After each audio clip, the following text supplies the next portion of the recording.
మీకు చిన్న కథ చెప్తాను. ఒక అడవిలో పులి, గాడిద గొడవ పడుతూ ఉంటాయి.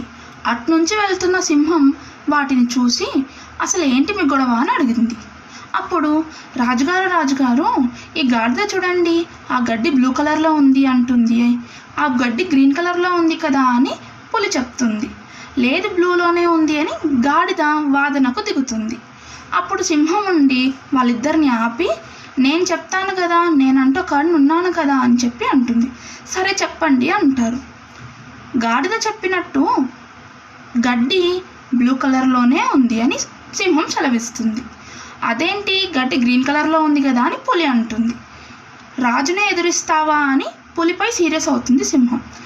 అప్పుడు గాడిద, అమ్మయ్య నేనే గెలిచాను, పులికి ఎలా అయినా శిక్ష పడాలి అని చెప్పి సింహంని అడుగుతుంది. సరే అయితే పులి 1 నెల రోజులతో పాటు ఎవరితో మాట్లాడకుండా మౌనం పాటించాలి అని శిక్ష వేస్తుంది.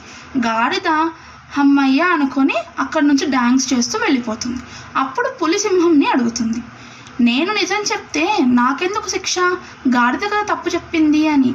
అప్పుడు సింహం ఒక మాట అంటుంది, నీకు శిక్ష వేసింది నువ్వు తప్పు చెప్పావని కాదు, తెలివి తక్కువ వాళ్ళతో మాట్లాడడం బంద్ చేస్తావని. దీనికి మీనింగ్ అర్థమయ్యే ఉంటుంది.